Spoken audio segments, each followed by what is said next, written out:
Bon dia, Vacorja. Hi, everybody. Welcome to our first ever online summer gathering brought to you by the Order of Bards, Ovates and Druids. So I see people are here already. Hello from Somerset. Hi, Pauline. Ricky from Darkest Elmer's End. Hi, Maura from Ireland.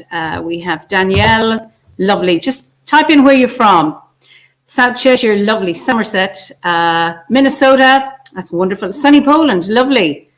Doncaster, Cork,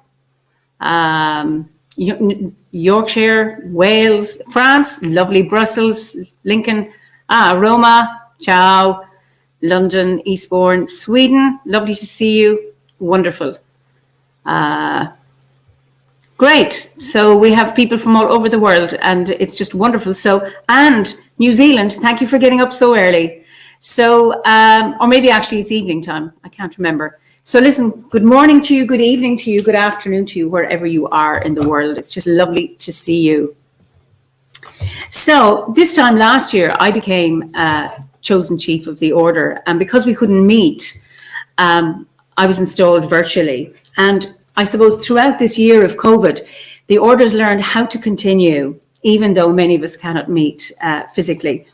And as we approach the solstice, you know, where the Northern Hemisphere basks in the longest day and the growing light, our fellows in the Southern Hemisphere are sheltering in the longest night and in winter. And many of us are looking forward to being physically present when we hope this pandemic ends soon. But we must remember that we continue to care for members of the order who are not blessed with Druid friends on their doorstep that they can meet physically. So if nothing else, COVID has forced us to become fluent in the technology that allows us to meet online, and to be able to invite people into this circle and this community that is this order. So we hope that when the worst of COVID is behind us, that at some way we will continue to have online connection. And we have members who are here, but not only members. So we have opened this up to people outside the order as well. And you are all so welcome. Usually our summer gathering are held in early June, so this is the first time that we're having one at the solstice. So it's wonderful to be here with you all at the height of summer. So I am going to hand you over to our Pendragon, Damh the Bard. Welcome, Dave. Hello. Good to see you. How is everybody? This is quite remarkable, isn't it? I just want to say I've just been watching the comments, and it's really nice to see that the comment spammers have got up nice and early and they're already with us. If you see comments encouraging you to click on other links, which I am seeing occasionally going up the side of my page, don't click on them. They're just spammers, and the only place you're going to be able to watch this legitimately is through the Facebook page and the YouTube channel. So just ignore them, let them go up the page if that's what they're going to do. They'll get bored in the end, I hope. Other than that, welcome everybody. So I would like to do something for you that I do every time when we gather in Glastonbury at the town hall. And that is to reveal to you here, part of the role of Pendragon is the keeper of the order's sword. And many of you may not know we have a sword, but this is the order's sword right here. And when we are gathered in Glastonbury, we are gathered and the people are sitting in a large circle, 200 people sitting in a circle. We get people to stand up, and then I do what I'm just about to do, and I reveal the sword and I cast the Awen. And as the sword passes over the top of people's heads, so they begin the Awen chant, and basically it creates a cascading Awen chant with 200 voices, and we do 9 of them.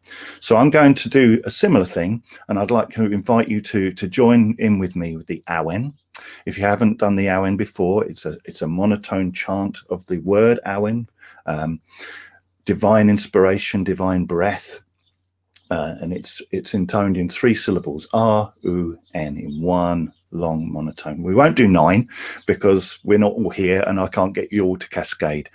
Don't be self-conscious. If you want to do it, do it. And then I will hand back to Ian. So imagine us all together, not in all over the world, but actually together in one space, because that's where we are right now.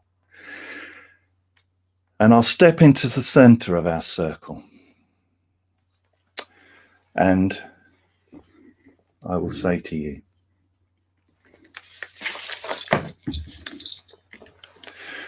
behold this, our order's sword, drawn from the lake of still meditation and returned to it again, ever sharp and ever with us, should our lake be stilled.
A blessing on our day together.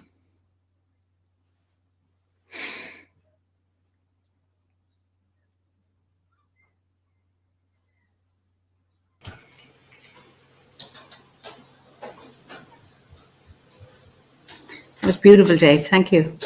Thank you. I'll see you tonight. We'll play some music. All right. So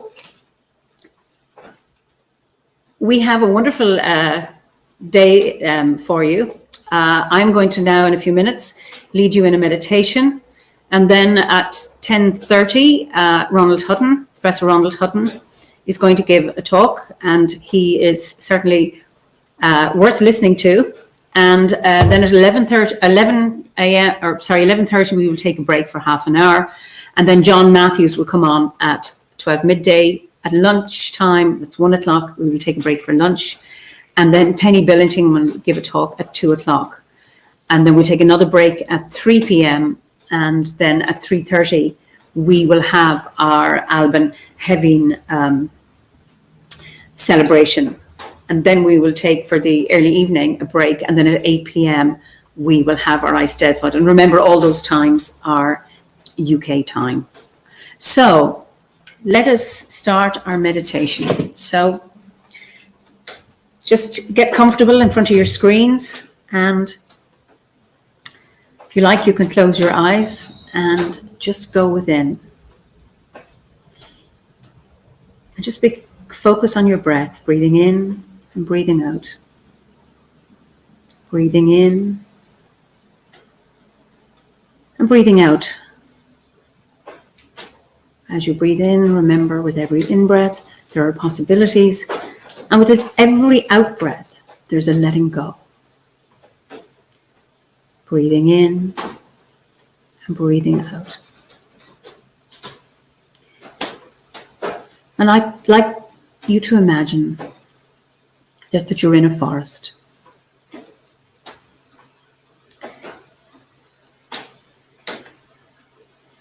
And notice the green trees and the many different colors around you.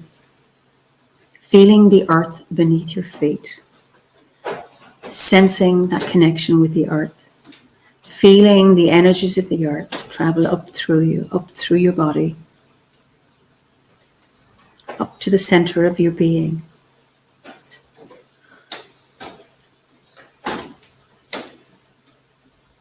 And as you look up, you can see a beautiful blue sky above you. And draw down that sky energy, drawing it down into the center of your being.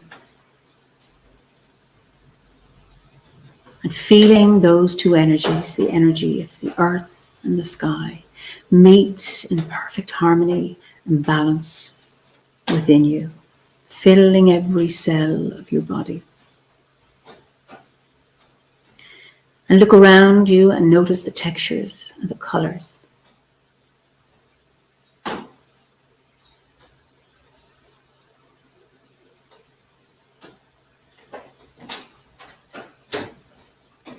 different trees, the different leaves, the different plants and herbs all around you.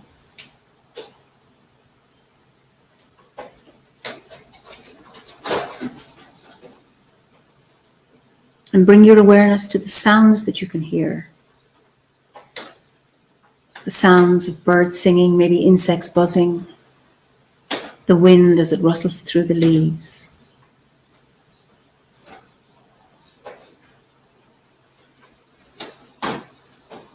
And notice the smells. Smelling the greenness and the freshness of the forest around you. Maybe you can get that sense of the earth, that earthy smell, that wholesome earthy smell. There may be sense of flowers as well.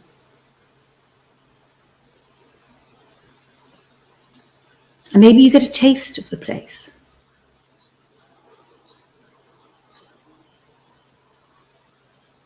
And you walk along a path that's ahead of you, through the forest, until you come to a clearing. And in that clearing is a tree. It's an oak tree, a grand, majestic oak tree. An oak tree in its prime, in full leaf. It's the summer solstice. But also, even at this time, there are acorns. And you walk up towards that tree and you greet the tree in all its majesty, and you feel its welcome. Feel its strength, feel its protection. Feel the wisdom of this tree.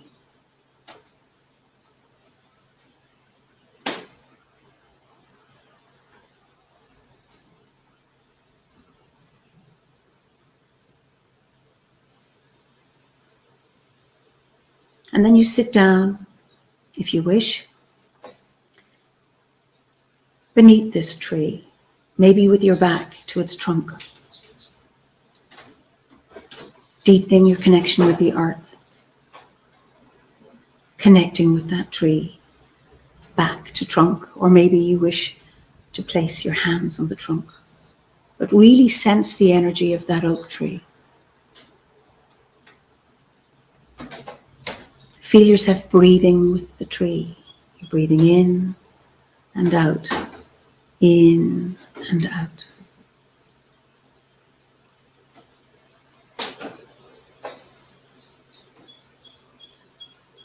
And then you hear a rustle, and what falls into your hand is a small branch of oak leaves with acorns. This is a magical tree, even at the summer solstice. It's full of acorns. And you hold them in your hand.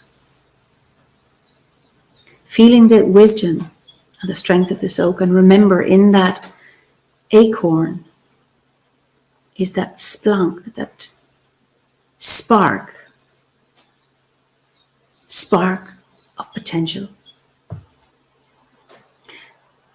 Holding that branch and acorn close to your heart, set an intention for yourself. What is it you would like to achieve this coming year? What do you want to grow? You have that spark of potential with you.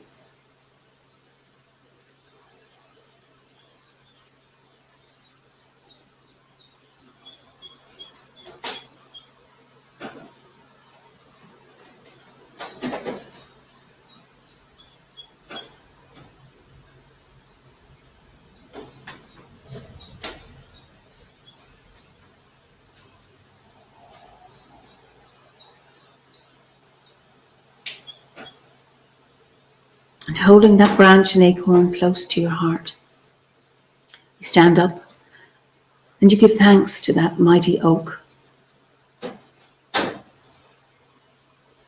for its strength, its support, its wisdom, its magic, and its gift.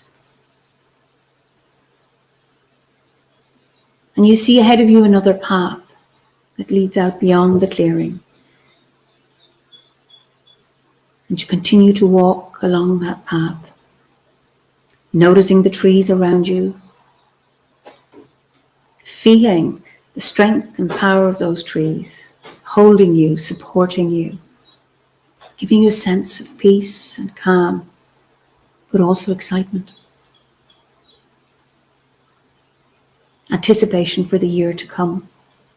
And you begin to walk along until you come to the edge of the forest.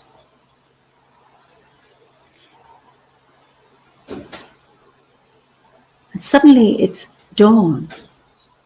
The sun is not yet up. And as you leave the forest, you're out on open grassland, and there before you, you see a stone circle. And you walk towards that stone circle. And you look around and see where you can enter. Where is the doorway for you to enter that stone circle?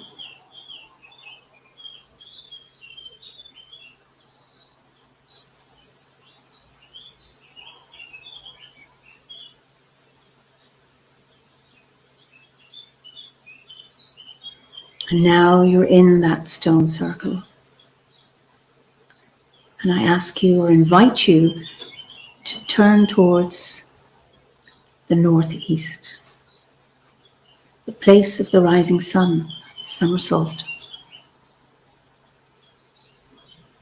And then you feel the power of the stones around you,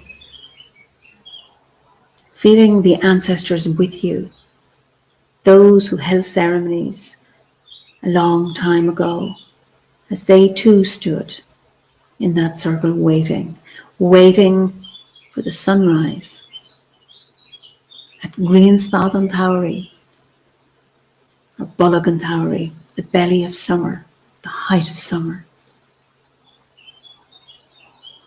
And there you begin to see the first rays come up over the horizon. And you see the sun come through two standing stones that are in the northeast. And the sun rises higher and shines upon you. And you feel yourself bathed in that morning sun. And you hold up your oak and your acorn. And you declare to the sun what it is your intention is for the coming year.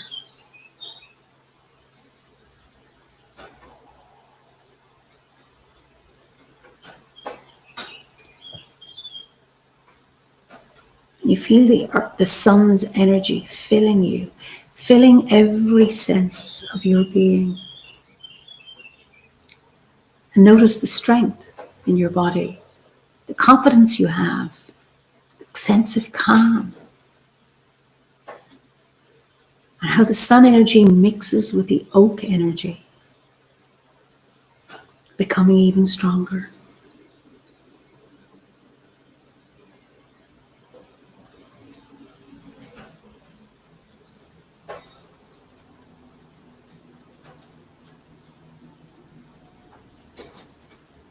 And just bask in that sunlight,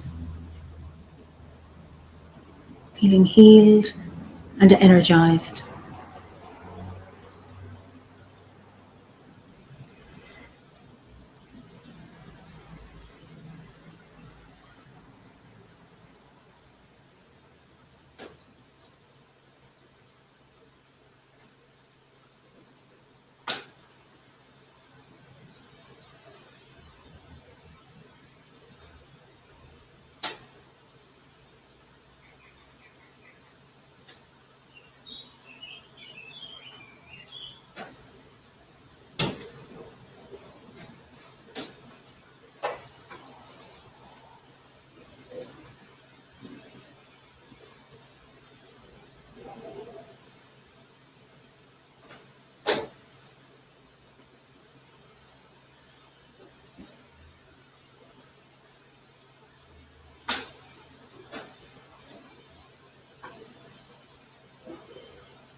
And you're aware of the sun as it rises up into the sky. And the joy and the bliss that this brings. It's as if you want to stay there forever. You don't want to leave this magical, healing, calming place. But you know also that you must return. Return to the ordinary world.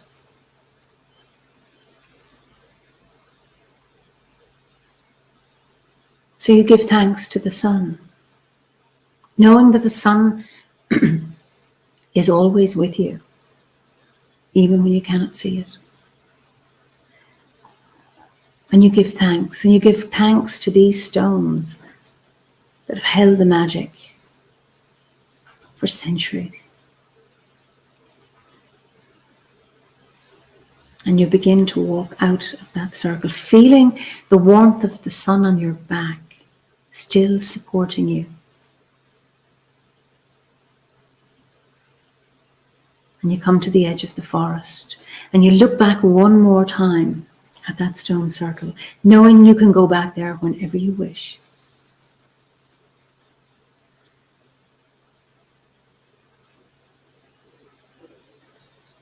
And you enter the forest and walk through the path until you come back to that clearing where the oak tree stands.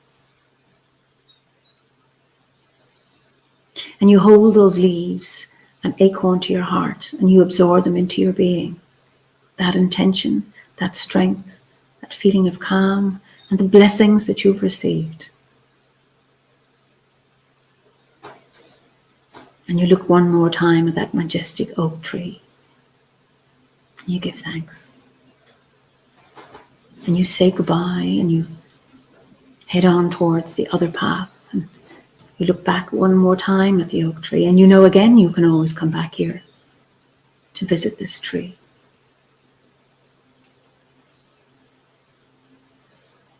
So continue walking through the forest.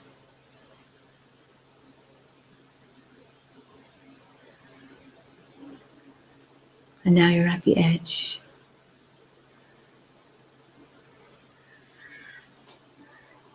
Allowing your awareness of the forest to fade as you become more aware of your physical body, here and now, sitting in front of your screen, but carrying with you all that you've received from the oak, the acorn, and the sun. They are now within you, being aware of the gratitude you have.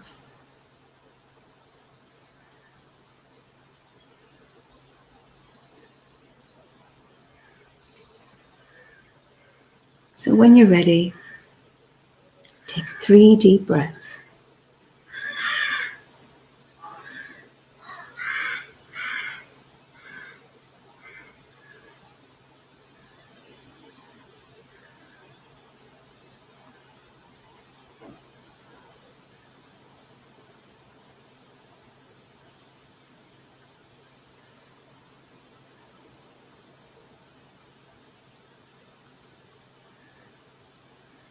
And in your own time, open your eyes, back fully here and now. Back. Lots more to look at and explore. We've come to the end. There's a number of people have asked if they could have a hard copy of your talk. I'm so sorry. I'm so primitive. I spoke not from a finished script, but from a lot of jotted together notes, and so there isn't really one. But it has been recorded and will stay up for a while. So if you want to take your own notes from that, you're welcome to do so. And also, I ask that you don't share this talk on social media. It will be up for a number of weeks, and then we will be taking it down. So if you want to watch it again, watch it sooner rather than later. So I want to thank you, Ronald. This has just been an absolutely amazing morning, and the comments are just flowing in adulation of your what would you say, your erudition and your attention to research, I also love, this is something you've spoken about before, that sometimes people get caught in, well, this isn't an ancient tradition, it's modern, so therefore it is of no value. And I always like, you know, that even if it isn't ancient, if it is practiced now, it is still of value. And I think that's very important. Thank you. As Druids, we were put here not just to revere and preserve the past, but to create the future. So it's up for us now to equal our ancestors in what we can produce. I think that's absolute. What a lovely way to end this part of our gathering. Thank you so much, Ronald. Thank you all for listening. We're going to take a break now, so I'm going to end the broadcast, and then we'll go on the air at 12 midday, where I will be introducing you to John Matthews for another wonderful talk. So till 12, enjoy your break, and thanks again, Ronald. Thank you so much. This was absolutely wonderful. So goodbye until later. Slán go fóill.